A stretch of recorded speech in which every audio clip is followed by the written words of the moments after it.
Y eso nos lleva a riesgos muy grandes, riesgos que se traducen en graves crisis cuando hay que llegar a la sucesión.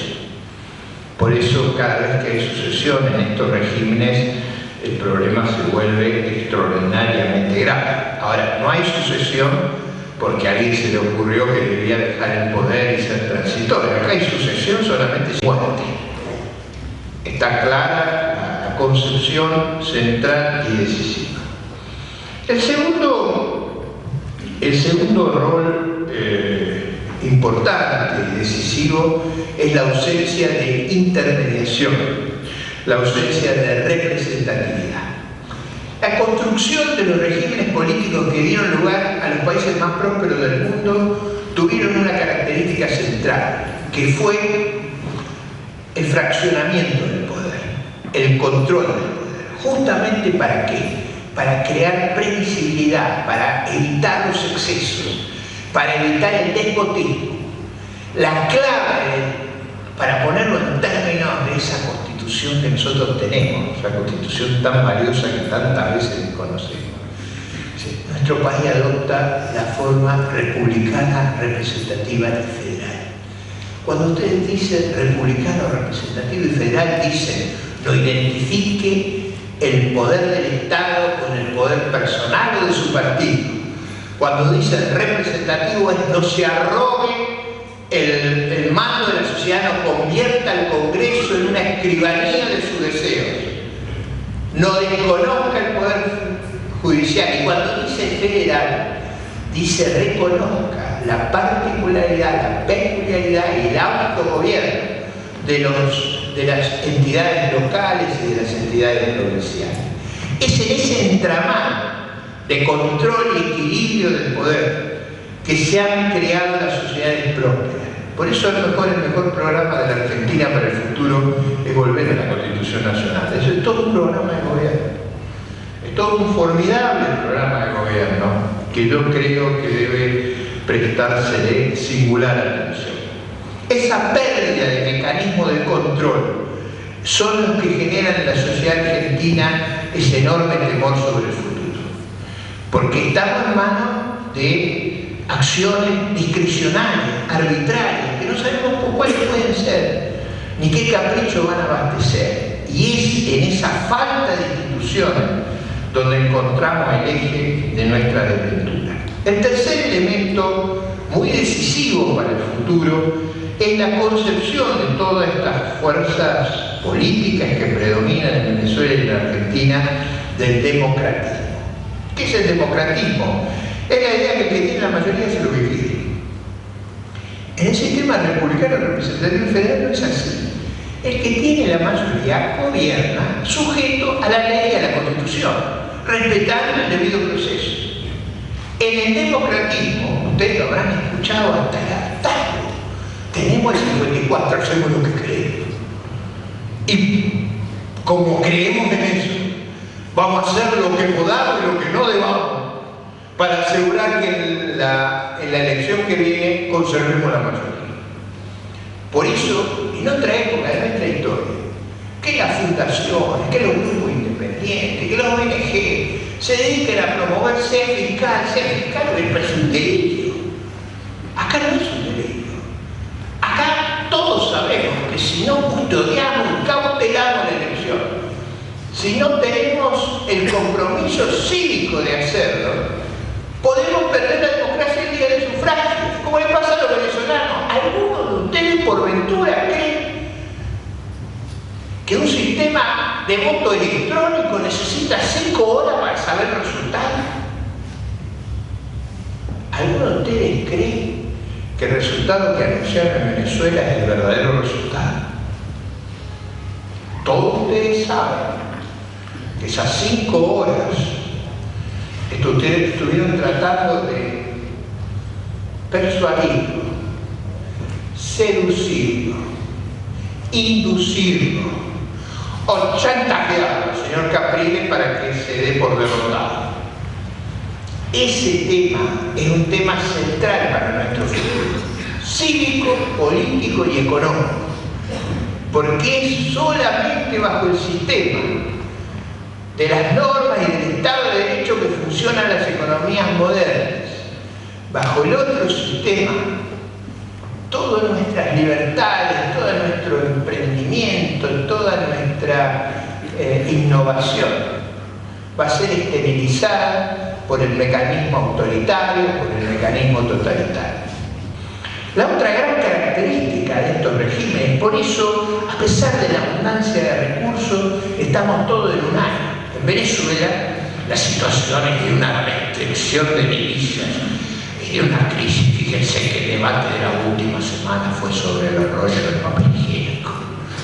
Faltaba el rollo del papel higiénico. Imagínense lo que era el debate en Venezuela con ese carácter tropical. Yo nunca he leído tanta grosería sobre este aspecto. Por ejemplo, ustedes saben que en Venezuela hay una predominancia enorme del régimen cubano sobre el régimen venezolano. Entonces, los venezolanos de oposición solicitaban que le enviaran el periódico Granma. Para que ustedes sepan, Granma es el periódico oficialista del régimen cubano. Es como el Pravda de Moscú, el Granma es el diario de Fidel. Lo pedían para reemplazar el papel higiénico. Pueden imaginar que no era para leer las iluminantes perspectivas que ofrece. El otro elemento, pero esto da una idea de dónde puede llegar la crisis económica de estos regímenes. Estos regímenes tienen problemas asignativos monstruosos. Y al tener problemas asignativos monstruosos, el tipo de cambio paralelo en Venezuela está en 30, el tipo de cambio oficial está en 6. Entonces, en esas condiciones, el que consigue dólares es un fenómeno. Se siente como, imagínense que usted consigue 6, que vale 30, que es el rey. ¿A quién le tocarán los dólares de 6? Ustedes se pueden hacer una pregunta. ¿A usted o a la Uruguay? En la pregunta está la respuesta. Y ahí ustedes ven la otra dimensión, el otro eje que tiene un régimen de esta naturaleza. ¿Cuál es la otra característica de este régimen para que nos veamos nosotros mismos? La otra característica es el antagonismo y la movilización. El régimen antagoniza, pelea por naturaleza, descalifica, ataca, permanentemente ataca. Acá nosotros decimos redobla la apuesta. En realidad no es que redobla la apuesta. Está todo el día tratando de pelear.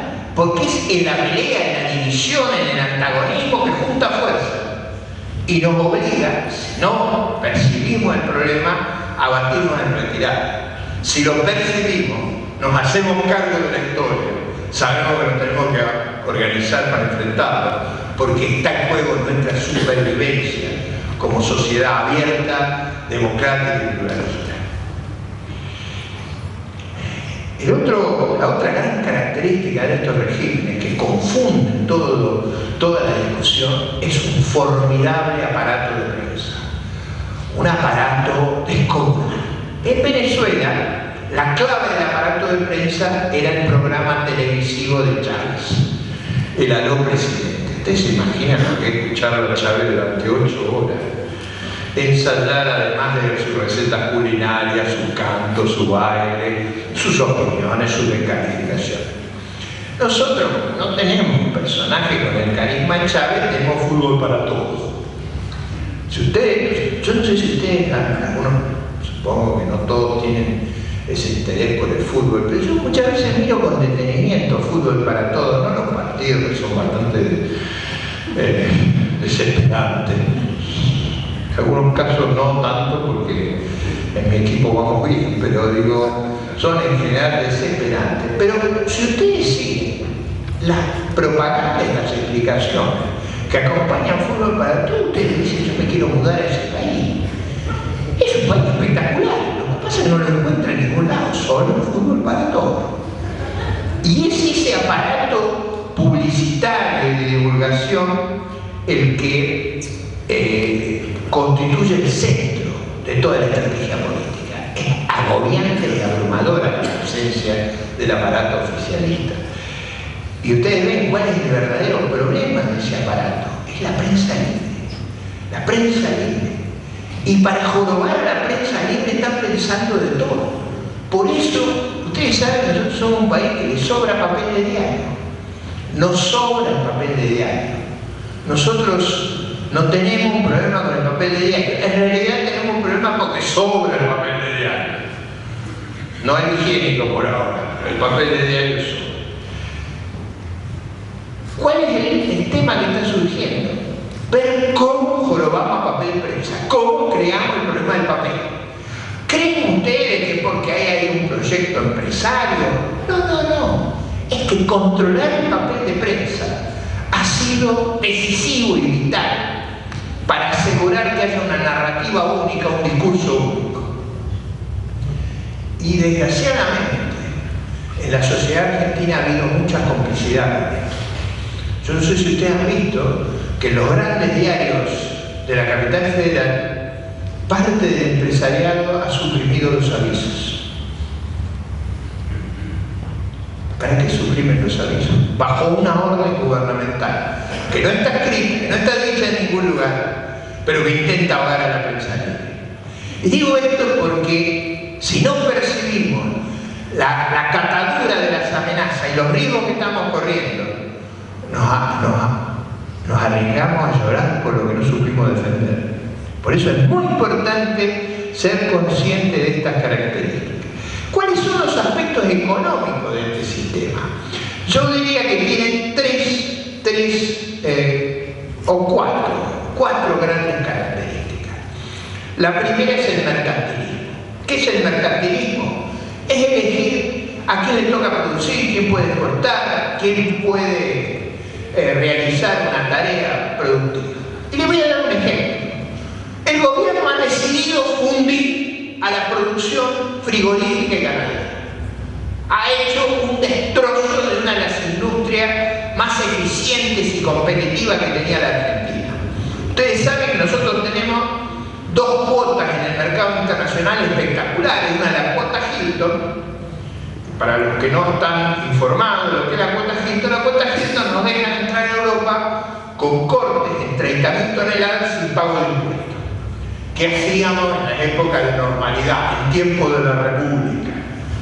Le enviábamos a los europeos las 30.000 toneladas puro lomo, porque como el cupo era por peso, nosotros le poníamos lo mejor que teníamos al precio más alto que podíamos. O sea, cuando la tonelada se exportaba a $3.000, la Hilton a 20.000. Digo, para que ustedes se den una idea. Hace 6 años que no podemos exportar no podemos cubrir la cuota Hilton, que es como si yo le dejo a los que saben jugar al fútbol el arco del cierre, le digo, Aldo, pateá, hace gol. Dice, no, yo sigo haciendo jueguito. O sea, no podemos cubrir una cuota que se nos da como un privilegio. Más ahora nos han abierto otra cuota y no la podemos cubrir. Y estamos exportando hoy menos que Paraguay. Para que ustedes tengan una idea del daño que hemos creado. Ahora, en ese afán mesiánico y demencial, nos dedicamos a hacer lo que no sabemos hacer. Ustedes saben que desgraciadamente se nos incendió el rompehielo Irizar.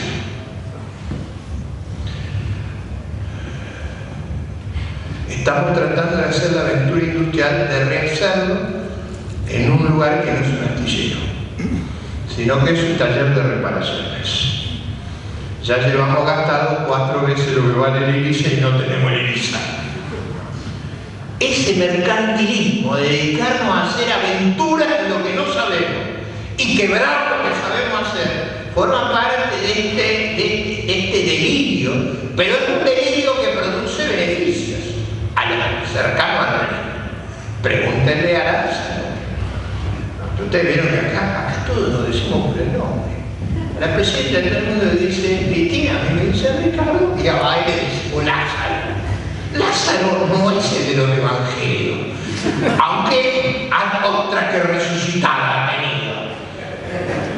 De empleado bancario a multimillonario, billonario en euros. Ustedes se imaginan. Es un caso de estudio para Harvard. Es un caso que hay que estudiarlo porque se ocurre ocurrió normalmente, es algo que nunca se ha visto. Ninguno de ustedes cree que ocurrió normalmente con un criterio. Por eso creo que no se va a estudiar en Harvard, sino espero en los juzgados penales. La segunda característica es el corporativismo. Esta es una sociedad profundamente con problemas de corporativismo, pero que se han agravado a extremos extraordinarios, en un régimen que descree la competencia, que cree que es la voluntad, ella, lo que debe determinar qué producimos, a qué costo lo producimos y qué remuneración recibimos. Por eso ustedes tienen un régimen de control de cambio, el cepo. ¿El cepo qué es? Yo le doy dólares y a quién se me ocurre, y se los niego a quién se me ocurre. Yo tengo la peculiaridad que viajo mucho, nunca he logrado que me den dólares.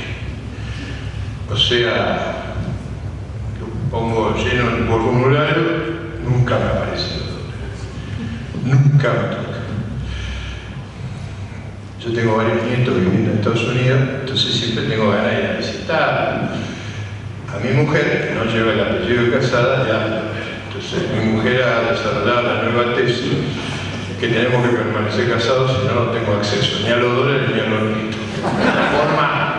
Una forma persuasiva, no muy razonable de mantener el matrimonio, pero exitosa en su criterio. No se equivoquen, eso no fue cierto nunca y menos lo es ahora. Si no se hacen cargo ustedes de la política, si no se vuelven protagonistas, se hacen cargo del riesgo de las libertades, no tratando de hacer nuevas fuerzas políticas ni de crear conflictos, sino concentrando la energía en que haya una alternativa al régimen que nos gobierna. Nos estamos jugando la vida en octubre, y eso quiero que sean conscientes. Y nos estamos jugando algo todavía más grave, que es nuestra propia autoestima. Nosotros tenemos que regenerar el régimen institucional. A mí ahí el programa me parece muy simple.